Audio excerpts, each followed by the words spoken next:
زنجیر جنوں کا تحفہ ہے، زنجیر سے کیا گھبرانا ہے، ہم ہاتھ بڑھائے بیٹھے ہیں پہنائے جسے پہنانا ہے۔ سوچا ہے کفیل اب کچھ بھی ہو ہر حال میں اپنا حق لیں گے، سوچا ہے کفیل اب کچھ بھی ہو ہر حال میں اپنا حق لیں گے، عزت سے جیے تو جی لیں گے یا جام شہادت پی لیں گے۔ کشتی نہ رہی ساحل نہ رہا، ساحل کی تمنا بھی نہ رہی، اے پوچھنے والے ظاہر ہے انجام ہمارا کیا ہوگا۔ کچھ اہل ستم کچھ اہل حشم میں خانہ گرانے آئے تھے، دہلیز کو چوم کے چھوڑ گئے، دیکھا کہ یہ پتھر بھاری ہے۔ تمام قسم کی حمد و تعریفات، کبریائی اور بڑائی اللہ وحدہ لا شریک کے لیے ہے کہ جو تن تنہا اس پوری کائنات کا خالق اور مالک ہے۔ درود و سلام پیغمبر اسلام امام الانبیاء جناب محمد الرسول اللہ صلی اللہ علیہ وسلم پر کہ جن کے ذریعے سے ہدایت کا دین سارے عالم کے اندر پھیلا۔ ان تعریفی کلمات کے بعد میرے محترم بھائیوں، دوستوں، بزرگوں، پچھلے جمعے میں ہماری بات استقامت فی الدین کے حوالے سے ہو رہی تھی۔ دین پر جمنے والے، ثابت قدم رہنے والے لوگوں کا تذکرہ کیا۔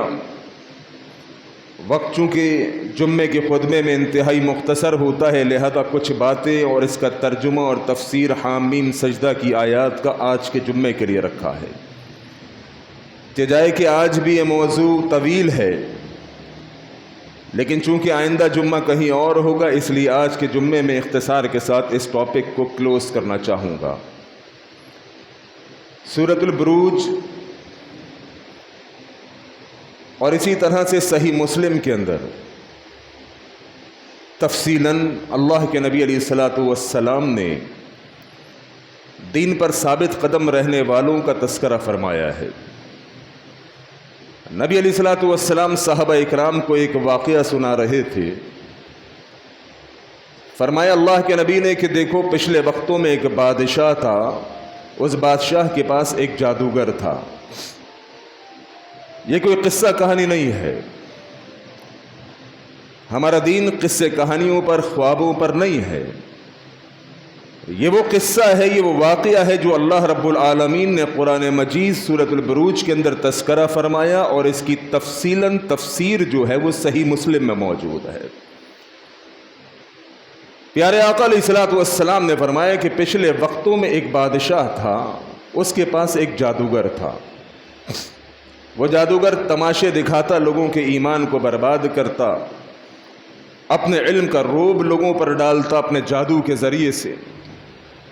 جب وہ جادوگر بوڑھا ہونے لگا، اس نے بادشاہ کو کہا کہ مجھے ایک جوان دیجیے تاکہ اس جوان کو میں اپنا علم یعنی کہ جادو سکھا سکوں، کیونکہ میری عمر بڑھتی جا رہی ہے، بیماری آ رہی ہے اور کچھ نہیں معلوم کہ کب میری زندگی کی شام ہو جائے، لہذا میں چاہتا ہوں مرنے سے پہلے اپنا علم، اپنا ہنر، اپنا جادو کسی کے اندر منتقل کر دوں، اور اس کے لیے کسی جوان کا انتخاب کرنا ہے، کیونکہ جوان عموماً ٹیلنٹڈ ہوتے ہیں، ہوشیار ہوتے ہیں۔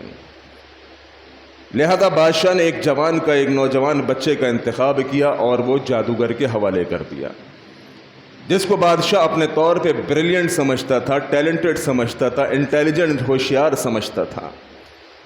بادشاہ نے جادوگر کو وہ نوجوان دیا، کہا کہ اس کو اپنا علم سکھاؤ۔ اب بادشاہ کا دیا ہوا وہ نوجوان، وہ بچہ جادوگر کے ہتھے چڑھ گیا۔ جادوگر نے جناب اس کو اپنا علم سکھانا شروع کیا۔ بچہ جب جادوگر کے پاس سے گھر جاتا اور اسی طرح سے جب گھر سے جادوگر کے پاس آتا، بیچ میں رستے میں ایک راہب پڑتا تھا۔ راہب اس وقت جو عیسائیت کے اوپر عمل کر رہے تھے، صحیح دین اس وقت عیسائیت تھا۔ اس وقت جو عیسیٰ علیہ الصلوۃ والسلام کی شریعت کے اوپر عمل کر رہے تھے، اس میں ایک راہب جس کو اس کے دین کی وجہ سے لوگوں نے گھر سے، علاقے سے شہر بدر کر دیا، اور وہ بیچ کہیں جگہ پہ جا کے اپنا ٹھکانہ بنایا ہوا، وہاں بیٹھ کے وہ اللہ اللہ تسبیح کرتا تھا، کہ جائے کہ اس دین میں رہبانیت الاؤ نہیں ہے۔ دین محمد صلی اللہ علیہ وسلم کے اندر رہبانیت کی کوئی گنجائش نہیں، صوفیزم کا کوئی تصور نہیں ہے۔ بہرحال قصہ مختصر، یہ ایک الگ ٹاپک چھڑ جائے گا رہبانیت اور صوفیزم کا۔ رستے کے اندر وہ راہب ملتا جو اللہ کا نیک بندہ تھا۔ وہ بچہ جب گھر سے نکلتا جادوگر کے پاس جانے کے لیے تو وہ راہب کے پاس تھوڑی دیر رکتا۔ راہب اسے اللہ کے بارے میں بتاتا، اللہ کی پہچان بتاتا۔ بچہ وہاں سے راہب سے بھی کچھ سیکھ رہا تھا۔ پھر جب بادشاہ کے دربار میں جادوگر کے پاس پہنچتا تو جادوگر اسے جادو سکھاتا۔ لیکن بیچ کا جو یہ سفر تھا راہب کے پاس رکنا، وہ اس بچے کے لیے مشکل کا سبب بن گیا۔ مشکل کا سبب یوں بنا کہ گھر سے جب وہ نکلتا جادوگر کے پاس جانے کے لیے تو راہب کے پاس رکتا۔ اب جب جادوگر کے پاس پہنچتا تو وہ لیٹ ہو جاتا، دیر ہو جاتی، جس کی وجہ سے جادوگر بچے کو مارتا کہ تو لیٹ کیوں ہو رہا ہے؟ گھر سے اتنے بجے نکلتا ہے، میرے پاس آنے کا یہ ٹائم ہے، لیٹ کیوں ہوتا ہے؟ یہ قاری صاحب بیٹھے ہوئے ہیں، اگر کوئی بچہ تاخیر سے آئے تو یقیناً یہ بھی اس کی پوچھ گچھ کریں گے کہ بھائی تیرا ٹائم مدرسے کا 8 بجے ہے، تو 8:30 بجے کیوں آتا ہے؟ اسی طرح سے وہ بچہ جب گھر سے نکلتا بیچ میں راہب ملتا، راہب کے پاس رکتا، جادوگر کے پاس دیر سے پہنچتا، جادوگر بچے کو مارتا لیٹ آنے پر۔ جب جادوگر کے پاس سے نکلتا پھر وہ راہب بیچ میں ملتا، پھر وہ راہب کے پاس دین کا علم سیکھنے کے لیے بیٹھ جاتا، جس کی وجہ سے گھر پہنچنے میں تاخیر ہوتی تو ابا جان ڈنڈا لے کر کھڑے ہوئے، دیر سے کیوں آیا؟ غرض کہنے کا یہ مقصد، بچہ دونوں طرف سے پس رہا تھا، پریشان تھا کہ یار جب گھر سے نکلتا ہوں بیچ میں راہب کے پاس دین سیکھنے کے لیے رکتا ہوں، پھر جادوگر کے پاس جاتا ہوں، جادوگر مارتا ہے دیر سے آنے پہ، جادوگر کے پاس سے نکل کے جب گھر جاتا ہوں بیچ میں پھر راہب ملتا ہے، پھر راہب کے پاس بیٹھ کے اللہ کی پہچان لیتا ہوں، گھر پہنچتا ہوں ماں ڈنڈا لے کر کھڑی ہوتی ہے، دیر سے کیوں آیا؟ راہب سے اس نے بیٹھ کے اس بات کو ڈسکس کیا، کہا بھائی بات یہ ہے کہ میں اس طرح سے آتے ہوئے اور جاتے ہوئے 2 دفعہ آپ سے ملتا ہوں اور جادوگر سے 1 دفعہ ملتا ہوں، یہ اس بات کی علامت ہے۔ رنگ اس بچے کے اوپر آخر میں آپ کو معلوم چلے گا جادوگر کا نہیں راہب کا چڑھا۔ جس کی صحبت کے اندر بچہ جتنا وقت گزارے گا اس کا سر چڑھے گا۔ جادوگر کی صحبت کے اندر بچے کا کم وقت گزرتا، لہذا بچہ نے جادوگر کے اثرات نہیں لیے بلکہ راہب کے اثرات لیے، لہذا بچوں کو ٹیلی ویژن کے آگے کم، بلکہ میں تو کہتا ہوں بیٹھنے ہی نہ دیں۔ یہ کارٹون شارٹون کے چکر، یہ سب بربادی کا ذمہ ہے۔ رب کا قرآن سکھائیں، دین سکھائیں، دنیا کی پہچان کرائیں، بہت اچھی بات ہے، ڈاکٹر انجینئر بنائیں، لیکن کہیں سے بھی فحاشی کا جہاں سے ان کو کچھ سبق ملتا ہو نہ بیٹھنے دیں۔ راہب نے کہا کہ دیکھو بیٹا میں تمہیں ایک بات بتاتا ہوں، ایک ٹیکنیک، جب تم میرے پاس سے جادوگر کے پاس پہنچو تو جادوگر کو بولنا گھر سے دیر سے نکلا تھا، اسی طرح جب واپسی میں میرے پاس بیٹھ کے جب گھر جاؤ تو ماں باپ کو بولنا کہ جادوگر کے پاس دیر ہو گئی۔ بچے نے اس طرح سے کچھ وقت گزار لیا۔ قصہ مختصر، ایک دن بچہ جب اسی گھر سے سفر کے لیے نکلا راہب کے پاس سے ہوتے ہوئے جادوگر کی طرف، راستے میں اس نے دیکھا کہ ایک بہت بڑا جانور پڑا ہوا ہے، اور اس جانور کی وجہ سے نہ ادھر کے لوگ ادھر آ سکتے ہیں نہ ادھر کے لوگ ادھر جا سکتے ہیں، لوگوں کو آنے جانے میں دشواری ہونے لگی۔ بچے نے کہا کہ آج اس بات کا فیصلہ ہو کر رہے گا کہ جادوگر حق کے اوپر ہے کہ راہب حق کے اوپر ہے۔ بچے نے ہاتھ میں ایک چھوٹا سا پتھر اٹھایا، اللہ رب العالمین سے ہم کلام ہوا، رب رحمان کو اس نے کہا میرے اللہ یہ پتھر میں اس جانور کو مار رہا ہوں، اگر راہب حق کے اوپر ہے تو اللہ اس جانور کو اس پتھر سے ہلاک کر دے، اس کی موت کا سبب بنا دے، اور اگر جادوگر حق کے اوپر ہے تو یہ جانور نہ مرے۔ بچے نے پتھر اٹھا کے اس جانور کو مارا، جانور مر گیا۔ بچے کو معلوم چل گیا کہ راہب حق کے اوپر ہے اور اللہ کی پہچان ہی افضل پہچان ہے۔ بچے کا تو پرچار ہو گیا جناب، جس طرح آج کے دور میں سوشل میڈیا کے اوپر کوئی ویڈیو وائرل ہو جائے تو جناب وہ تو کہاں سے کہاں پہنچ جاتا ہے۔ وہ سوشل میڈیا کا دور نہیں تھا، لوگوں سے لوگوں تک ہوتے ہوئے بچے کی بات آگے بڑھتی چلی کہ جناب یہ بچہ تو کوئی ولی اللہ ہے، اس بچے نے لوگوں کی مصیبت کو آسان کیا، فقط ایک چھوٹے سے پتھر سے اتنے بڑے جانور کو مار دیا، یہ تو کوئی بہت بڑی پہنچی ہوئی سرکار ہے۔ بات پھیلتی گئی، بالآخر اللہ رب العالمین نے اس بچے کے اوپر بڑا رحم کا معاملہ فرمایا. جتنی شہرت ہوتی ہے اتنی ہی آزمائشیں ہوتی ہیں. گمنام لوگوں کو نہ کوئی جانتا ہے، نہ ان پر کوئی آزمائش آتی ہے. جو نون پرسنز ہوتے ہیں، جن کو لوگ جانا کرتے ہیں، مشکلات بھی انہی کے اوپر آتی ہیں. اب جب بچے کی شہرت ہوئی، بچہ راہب کے پاس پہنچا اور راہب کو جا کر کہا کہ جناب اتنی شہرت ہو گئی، لوگوں کو معلوم چل گیا میں تو اللہ کا ولی ہوں اور اللہ رب العالمین کو ماننے والا ہوں، میرے لیے اب کیا حکم ہے؟ راہب نے کہا بیٹا آزمائشوں کا رستہ شروع ہو گیا. جس رستے کا تو نے انتخاب کیا ہے رب رحمان کی توحید کو ماننے کے لیے، اس رستے میں تو سوائے مشکلات اور پریشانیوں کے کچھ بھی نہیں. لہٰذا بیٹا تو آزمائش کے لیے تیار ہو جا. اب مشکلات بھی آئیں گی، آزمائشیں بھی آئیں گی، پریشانیاں بھی آئیں گی، اور تو نے ایک اللہ کی توحید کے لیے یہ سب کچھ برداشت کرنا ہے. بچہ ذہنی طور پہ تیار ہو گیا. حتیٰ کہ میرے محترم بھائیوں، حدیث کے اندر آتا ہے اس بچے کے معاملات اللہ رب العالمین کے ہاں اس حد تک بڑھ گئے، یہ بچہ جس مریض کے لیے اپنے ہاتھوں کو اٹھاتا اللہ اس کو شفا دے دیتا. ایک نابینا بادشاہ کے دربار میں تھا، بڑا وزیر کے درجے کے اوپر. اس کو معلوم چلا کہ ایک بچہ جو کہ در حقیقت جادوگر جو ہمارا بادشاہ کا ہے اس کا شاگرد ہے. چونکہ اس کو یہ نہیں معلوم تھا، ابھی بچے کی یہ شہرت نہیں ہوئی تھی کہ وہ راہب کے پاس بھی بیٹھتا ہے. لوگوں کو یہ معلوم تھا کہ یہ جادوگر سے علم سیکھتا ہے. لہذا بادشاہ کے دربار میں ایک وزیر تھا، اس کو جب معلوم چلا کہ یہ بچہ تو اتنے بڑے مرتبے پر پہنچ چکا کہ جس بیمار کے لیے ہاتھ اٹھاتا ہے اللہ اسے شفا دے دیتا ہے. بادشاہ کا وزیر آنکھوں سے نابینا تھا، پہنچ گیا اس بچے کے پاس. بچے کے پاس پہنچ کر کہنے لگا بیٹا میرے لیے دعا کر، میری آنکھیں بحال ہو جائیں، میں اتنا مال و دولت اور تحفہ تیرے لیے لے کر آیا ہوں. بچے نے کہا یہ مال و دولت اور تحفے کی لالچ مجھے مت دینا، یہ اللہ والے اللہ کی قسم دنیا کو اپنی بولٹ کی نوک پر مارتے ہیں. بچے نے کہا کہ ان پیسوں کی لالچ مجھے مت دو، ہاں ایک شرط ہے، میں تیری آنکھوں کی بینائی اللہ سے دعا کر کے واپس دلوا دوں گا، لیکن شرط یہ ہے کہ اللہ پر ایمان لاؤ. اب وزیر نے کہا کہ ٹھیک ہے میں اللہ پر ایمان لاتا ہوں. بچے نے اپنے ہاتھوں کو دعا کے لیے اٹھایا، کہا پروردگار تیری توحید کو مانتا ہے، اللہ اس پر فضل فرما، اس کی آنکھوں کی بینائی ٹھیک کر دے. اللہ اکبر. بچوں کے ہاتھ اٹھانے کی دیر تھی، اللہ رب العالمین نے اس نابینا وزیر کی بینائی بحال کر دی. لو جی مشکلات کا ایک نیا دروازہ کھل گیا اس بچے کے لیے.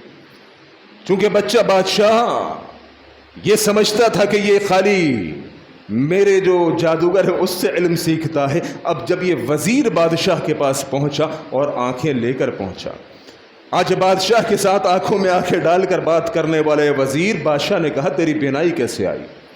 وزیر نے کہا کہ جناب ایک بچہ ہے، اس بچے نے میرے لیے آسانی کا معاملہ فرمایا اور اس نے میرے لیے دعا کی، اور دعا سے پہلے شرط رکھی کہ اللہ پر ایمان لے کر آؤ. میں ایمان لے کر آیا، لہذا میری آنکھوں کی بینائی بحال ہو گئی. بادشاہ نے کہا میرے ہی دربار میں میرے ہی سامنے کسی اور رب کا تذکرہ کرتا ہے، تیرا انجام بہت برا ہوگا. وزیر نے کہا ایمان تو میں لے آیا، انجام سے بے پرواہ، اب جو تو نے انجام کرنا ہے کر دے. قصہ مختصر، وزیر کو قتل کر دیا گیا. بچے کو بلایا بادشاہ نے دربار میں، کہا بیٹے جادوگر سے علم سیکھتے سیکھتے تیرا علم اتنا بڑھ گیا کہ تو لوگوں کی بینائی کو بحال کرنے لگا، اتنا تیرا علم بڑھ چکا. بچے نے کہا بادشاہ سلامت، اپنی غلط فہمی کو دور کیجیے، جادوگر کے علم سے نہیں، رب رحمان کے کرم سے، اللہ کے فضل سے میں اللہ سے دعا کرتا ہوں، اور اللہ اپنے کرم اور اپنے فضل سے لوگوں کو صحت اور تندرستی عطا کر رہا ہے. بچے نے یہ ساری باتیں اس کو بتا دی. بادشاہ نے کہا یہ باتیں کس سے سیکھ رہا ہے؟ کون تجھے پٹی پڑھا رہا ہے؟ یہ عقیدہ کہاں سے آ گیا کہ میرے علاوہ بھی کوئی رب ہے، میرے علاوہ بھی کوئی مشکل کشا ہے، حاجت روا ہے، بگڑیوں کا بنانے والا؟ یہ عقیدہ تجھے کس نے سکھایا؟ بچے نے فوری طور پہ تو نہیں بتایا، چونکہ راہب سے اس کا کمٹمنٹ ہوا تھا. راہب نے کہا تھا دیکھ میرا نام مت لینا. لیکن مشکلات اتنی آئیں، اتنا اس بچے کو ٹارچر کیا گیا، اتنی آزمائش آئیں، بالآخر بچے نے راہب کا نام لے دیا. راہب کو بلایا گیا. ہاں بھائی، تو بچوں کے عقیدوں کو برباد کر رہا ہے، اپنے پاس بلا کے بچوں کو گمراہ کر رہا ہے، میرے پاس سے ہٹا کے اللہ کی توحید کا بتا رہا ہے، تیرا انجام بہت برا ہوگا. اس راہب نے بھی کہا کہ انجام کی پرواہ کس کو ہے، جب بات کھل گئی ہے تو پھر اب انجام جو بھی ہو، میں اپنی موت سے نہیں گھبراؤں گا. شہادت تو مومن کے لیے معراج ہے، مومن کے لیے نعمت سے کم نہیں ہے. تو مار ڈالے گا اور یہ موت میرے لیے شہادت کی موت ہوگی، جو کرنا ہے کر لے. قصہ مختصر، اس راہب کو بھی قتل کر دیا گیا. اب بچے کے لیے بڑی آزمائش کا سلسلہ شروع ہوا. بچے کو بادشاہ نے کہا دیکھ اپنے عقیدے سے رجوع کر لے ورنہ تیرا بھی یہی انجام ہوگا جو ان دونوں کا ہوا ہے، وزیر اور راہب کا. بچے نے کہا محترم بات یہ ہے ان الذین قالوا ربنا اللہ ثم استقاموا، میں ایک اللہ کی توحید پر ایمان لے کر آ چکا ہوں. تیرے ظلم، تیرے مظالم، تیرے تشدد مجھے میرے عقیدے کو تبدیل کرنے پر مجبور نہیں کریں گے، جو کرنا ہے کر لے. بادشاہ نے وزیروں کو، اپنے مشیروں کو، اپنے نمائندوں کو، اپنے نوکر و غلاموں کو حکم دیا اس بچے کو ایک بڑے پہاڑ کے اوپر لے کر جاؤ اور اس بچے کو اس اونچی چٹان پہ لے جانے کے بعد اس بچے سے پوچھو کہ اپنے عقیدے سے رجوع کرتے ہو، یعنی کہ اللہ کی توحید کا انکار اور مجھے بادشاہ کو رب مانتے ہو. اگر کہہ دے ہاں تو ٹھیک ہے ورنہ دھکا دے دینا.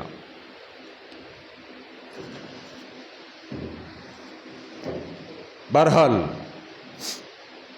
بچے کو اس اونچی چٹان پر لے جایا گیا. وہاں پر جا کے بچے نے پھر اپنے رب کے آگے اپنے ہاتھوں کو پھیلا دیا. جو اللہ والے ہوا کرتے ہیں اللہ رب العالمین ان کی بڑی سنتا ہے. سیدہ سارہ جو کہ ابراہیم علیہ السلام کی زوجہ تھی، ان کا قصہ کسی دن آپ کو سناؤں گا. اللہ والوں اور اللہ والیوں کی رب رحمان ایسے سنتا ہے جیسے کہ بس ہاتھ اٹھے اور اللہ نے سن لیا. ایک اشارہ دیتا ہوں تاکہ آپ کو بات سمجھ میں آئے.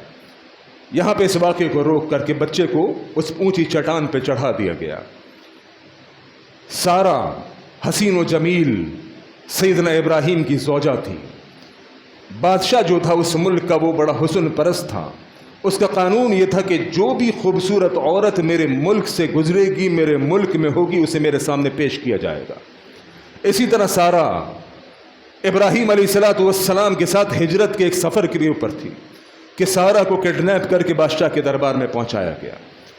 سارہ تنہا بادشاہ کافر کے دربار کے اندر موجود. بادشاہ جب اس کی طرف بدنیتی سے بڑھنے لگا، اللہ کے نبی فرماتے ہیں سارہ نے اپنے ہاتھوں کو بلند کر لیا. اللہ کے ولیوں کی اللہ ٹالتا نہیں ہے، لیکن دیکھنا بھی یہ ہے کہ ولی ہے بھی کہ نہیں. دیکھنا یہ ہے کہ ولی ہے بھی کہ نہیں. سارہ نے اپنے ہاتھوں کو اٹھا لیا. اللہم ان کنت آمنت بک وبرسولک واحسنت فرجک الا علی زوجک فلا تسلط علی الکافر. سارہ نے دعا کی میرے اللہ میں تیری بندی ہوں، تجھ پر ایمان رکھتی ہوں، میرے اللہ میری عزت کی حفاظت فرما، اس کافر کو تباہ و برباد فرما. اللہ کے نبی فرماتے ہیں سارہ نے دعا کی، بادشاہ گر گیا، اس کے منہ سے جھاگ نکلنے لگا اور جانوروں جیسی آواز نکلنے لگی. یہ اللہ والوں کی تو اللہ ایسی سنتا ہے. وہ بچہ جس کو پہاڑ کے اوپر چڑھایا گیا، کہا بتاؤ تو ذرا اللہ کی توحید سے پھرتے ہو کہ نہیں؟ بادشاہ کو اپنا رب مانتے ہو کہ نہیں؟ بچے نے وہی جواب دیا جو کرنا ہے کر لو، اللہ کی توحید پر ایمان لے آیا. موت دو گے مارو گے لیکن میں اپنے رب سے دعا کرتا ہوں. بچے نے ہاتھوں کو اٹھا دیا، پروردگار میری حفاظت فرما. اس ولی اللہ کے ہاتھ اپنے رب کے آگے اٹھے. رب رحمان نے پہاڑ پر زلزلہ طاری کیا، بادشاہ کی پوری فوج گر گئی، ہلاک ہو گئی. بچہ ڈٹ کے جا کے بادشاہ کے آگے پھر سامنے کھڑا ہو گیا. بادشاہ نے کہا یہ کون ہے؟ اسے مارنا چاہتا ہوں، مر کے نہیں دے رہا. فوجیوں کو حکم دیا، وزیروں کو حکم دیا دوبارہ ایک کشتی میں لے کر جاؤ اور بیچ سمندر میں جا کے غرق کر دو. کشتی تیار کی گئی. اس نوجوان اللہ کے ولی کو کشتی میں بٹھا کے 20 سمندر میں لے جایا گیا. کہا بیٹے بتاؤ اللہ کی توحید سے منکر ہوتے ہو, بادشاہ کو ایمان لاتے ہو کہ نہیں؟ اس نے کہا جو کرنا ہے کر لے, میں اپنے رب کے آگے دعا کروں گا. بچے نے پھر اپنے رب کے آگے ہاتھوں کو پھیلا, یا ربا میں مظلوم یہ ظالم, پروردگار میں کمزور یہ طاقتور, اللہ لیکن تو ان سے بڑا طاقتور ہے, اللہ مجھے بچا لے, ان کو ڈبو دے. اللہ کے نبی فرماتے ہیں بھنور آیا, طوفان آیا, پوری کشتی ڈگمگ ہوئی, بادشاہ کی پوری فوج ڈوب کر ہلاک ہو گئی. بچہ پھر دوبارہ جا کے بادشاہ کے دربار میں کھڑا ہو گیا. بادشاہ حیران پریشان, جو اس کو مارنے جاتا ہے وہ مر جاتا ہے, یہ بچ جاتا ہے, یہ کیسے ہو رہا ہے؟ لہذا بادشاہ نے کہا یہ ماجرا کیا ہے, معاملہ کیا ہے؟ بچے نے کہا میں تیری مشکل آسان کر دیتا ہوں. تو مجھے مارنا چاہتا ہے, تیری خواہش یہ ہے کہ میں مر جاؤں, تیری خواہش یہ ہے کہ میرے مرنے سے اللہ کا دین مغلوب ہو جائے. وہ اللہ کی قسم, یہ احمقوں میں جنت میں رہنے والے لوگ جو سمجھتے ہیں کہ اہل ایمان کو مارنے کے بعد, اہل ایمان کو پابند سلاسل کرنے کے بعد ان کی دعوت کا سلسلہ رک جائے گا, رب کعبہ کی قسم ہے, تاریخ شاہد ہے, اس وقت بھی اور آج کے وقت بھی جتنے مظالم بڑھے, جتنے ظلم بڑھے, جتنی پابندیاں آئی, رب رحمان نے اللہ کے دین کو اور اونچا کیا ہے. اللہ کی یہ سنت ہے, اللہ کا یہ قانون ہے. دبنے والوں کو اللہ رب العالمین جو حق کے اوپر ہو اونچا کیا کرتا ہے. اب بچے نے کہا اگر تیری یہ خواہش ہے تو اپنی خواہش کو پورا کر, لیکن میرے طریقے کے اوپر. طریقہ میں تجھے بتاؤں گا. جی بھائی بتاؤ طریقہ. میں تو تجھے مارنا چاہتا ہوں تاکہ لوگ اللہ کی توحید کی طرف نہ جائیں, لوگ مجھے ہی رب سمجھے, مجھے ہی مالک سمجھے. اللہ کی قسم بعض دفعہ لوگ اپنے آپ کو ہوشیار سمجھتے ہیں, دانا سمجھتے ہیں, عقل مند سمجھتے ہیں, لیکن معلوم نہیں ہوتا کہ پیچھے رب کی کیا منصوبہ بندی ہے. وہ سمجھنے لگا بادشاہ کے اس بچے کو مارنے کے بعد پوری زمین پر دوبارہ میرا قانون ہوگا, اس بچے کے مر جانے کے بعد اللہ کا دین ختم ہو جائے گا. لہذا اس نے بچے سے پوچھا, بچے نے کہا آؤ میں تجھے اپنے آپ کو مارنے کی ایک تدبیر بتاتا ہوں. بچے نے کہا سب سے پہلی شرط یہ ہے کہ سارے لوگوں کو جمع کرو, جتنے لوگ تیری رعایا کے ہیں, تیرے ملک کے ہیں, ان سب کو جمع کرو, سب کے سامنے میں مروں گا. بادشاہ نے تمام لوگوں کو جمع کیا, انویٹیشن بھیجا. وہ بچہ جو لوگوں کے عقیدوں کو, ایمان کو برباد کر رہا ہے, آج اس کو قتل کیا جائے گا. سارے کے سارے بادشاہ کے درباری حواری جمع ہو گئے, پورا شہر جمع ہے. بچے نے کہا اب ایک کام کرو, کام یہ کیا جائے گا کہ میرے ایک تیر تجھے دوں گا اپنے پاس سے, اسے تو نے اپنی کمان میں لگانا ہے, اور میری کنپٹی میں یہاں پر تو نے وہ تیر مارنا ہے. لیکن کیا کہہ کر مارنا ہے, ایسے مارے گا تو نہیں مروں گا. رب رحمان نے پیچھے کی پلاننگ کی ہوئی تھی, وہ پلاننگ ابھی آپ کے سامنے آئے گی. اللہ اکبر. بچے نے کہا تو نے تیر یہ کہہ کر مارنا ہے بسم اللہ رب الغلام. بادشاہ اپنے آپ کو کیا کہتا تھا؟ رب کہتا تھا. آج پوری دنیا کے سامنے یہ بات واضح ہو جائے گی کہ بادشاہ تو رب ہے ہی نہیں, بادشاہ تو دعا سننے پر قادر ہے ہی نہیں. بادشاہ نے تو پوری قوت لگا دی, پورا زور لگا دیا, ایک بچے کو قتل نہ کر پایا. بادشاہ نے وہی کیا, تیر لیا, جو بچے نے کہا ویسا ہی بسم اللہ پڑھ کے تیر چلایا, بچہ قتل ہو گیا. بچہ قتل ہو گیا. اب جو لوگ تھے, جو قوم, جو رعایا تھی, جو لوگ آئے تھے اس منظر کو دیکھنے کے لیے, وہ پتہ ہے کیا کہنے لگے؟ آمنا برب الغلام. ہم تو اس بچے کے رب کے اوپر ایمان لاتے ہیں. بادشاہ نے ایڑی چوٹی کا زور لگا لیا اس بچے کو قتل کرنے کے لیے, اس بچے کو ختم کرنے کے لیے, لیکن یہ ناکام رہا. لیکن جب اس بچے کے رب کا نام لیا, یہ بچہ تب جا کر قتل ہوا. ہم تو اس بچے کے رب پر ایمان لاتے ہیں. پوری قوم، پوری رعایا، پوری شہر اللہ کی توحید کے اوپر آ گیا. لیکن پھر کیا ہوا معلوم ہے آپ کو؟ توحید پر جمنا، توحید پر آنا بڑا میرے محترم بھائیوں ہر دور میں جرم رہا ہے. بادشاہ نے جب دیکھا کہ پوری قوم، پورا شہر ہدایت کے رستے پر آ گیا، اللہ کی توحید پر آ گیا، بادشاہ نے کہا ایک خندق، جگہ جگہ پر بڑی خندق لگاؤ، خندقیں کھودی جائیں اور ان خندقوں کے اندر آگ لگائی جائے. بادشاہ کے فرمان پہ پورے شہر کے اندر خندقوں کو کھودا گیا، خندقوں میں آگ لگائی گئی. اور پھر کیا کیا؟ بادشاہ نے کہا جس نے کہا تھا آمنا برب الغلام، جس نے اس بچے کے رب کی حمایت کی، اللہ کی توحید کی بات کی، سب کو آگ میں پھینک دیا جائے. حمایت تو سب نے کی تھی، توحید پر تو سب آ گئے تھے، سب نے آزمائش کا مزہ چکھا. میرے محترم بھائیوں، در حقیقت یہ دین آزمائشوں سے سجا ہوا ہے. اما حسبتم، کیا تم یہ گمان کرتے ہو؟ ام حسبتم، کیا تمہارا یہ خیال ہے ان تدخل الجنہ، جنت یوں ہی مل جائے گی؟ اور جنت کے حلوے کی پلیٹ ہے، تم سمجھو میں 5 نمازیں پڑھوں گا، میں روزہ رکھوں گا، حج و زکوٰۃ کروں گا، اللہ اکبر، اتنی آسان جنت کا حصول تھا؟ اللہ کا نبی کبھی بدر کے میدان میں، کبھی خندق کے میدان میں، احد کے میدان میں میرا نبی دندان مبارک شہید کراتا ہے، آنکھوں سے خون بہتا ہے، خون ٹپکتا ہے، نبی کا چچا حمزہ کا لاشا، اس کا کلیجہ چبایا جاتا ہے. اگر یہ دین اتنا آسان تھا اللہ کا نبی اور صحابہ پھر تو نمازوں کے اندر ہی جنت کو ڈھونڈ لیتے. جنت کا حصول معذرت کے ساتھ اتنا آسان نہیں ہے، بڑی قربانیوں کی داستان ہے. ام حسبتم ان تدخلوا الجنہ، اور کیا تم یہ گمان کرتے ہو جنت یوں ہی مل جائے گی؟ وَلَمَّ يَعْلَمِ اللَّهُ الَّذِينَ جَاهَدُوا مِنْكُمْ وَيَعْلَمَ الصَّابِرِينَ. ابھی اللہ نے دیکھا ہی نہیں کون اللہ کے دین کے لیے آزمائش پر ثابت قدم پر صبر کرتا ہے، کون اللہ کے لیے کوششیں کرتا ہے، ابھی اللہ نے نہیں دیکھا. یہ دین آزمائشوں کا نام ہے، یہ دین مشکلات کا نام ہے. پوری قوم کو میرے محترم بھائیوں اس خندق میں جس میں آگ لگی ہوئی تھی ڈبو دیا گیا، ڈال دیا گیا. آخر میں ایک عورت بچی، اس عورت نے ایک بچے کو چھاتی سے لگایا ہوا تھا، بچے کو چھاتی سے لگایا ہوا تھا.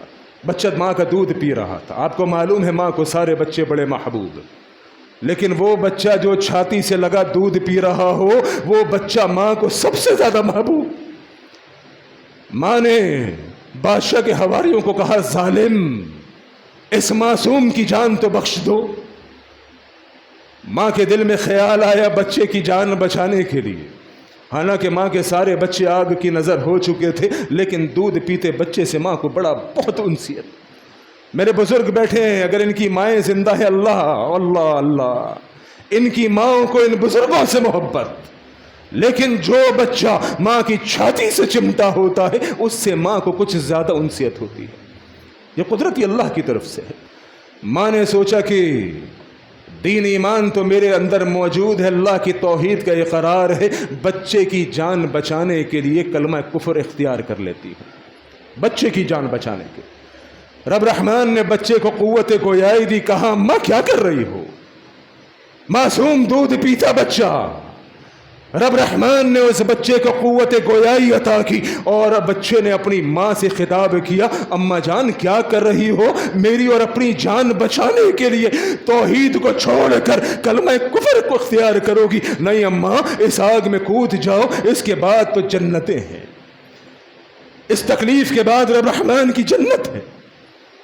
ماں نے اس آگ کے اندر چھلانگ لگا دی. سارے توحید والے رب کی توحید پر قربان. آیت پھر رہ گئی اس کی تفسیر. توحید والوں کو ملنا کیا ہے، پھر اس کی تفسیر رہ گئی. اور آئندہ جمعہ کہیں اور ہے، کوشش کروں گا اللہ یہیں پر رکھوا دے تاکہ جو ہے اس آیت کو مکمل کر سکوں. اللہ کریم کہنے سننے سے زیادہ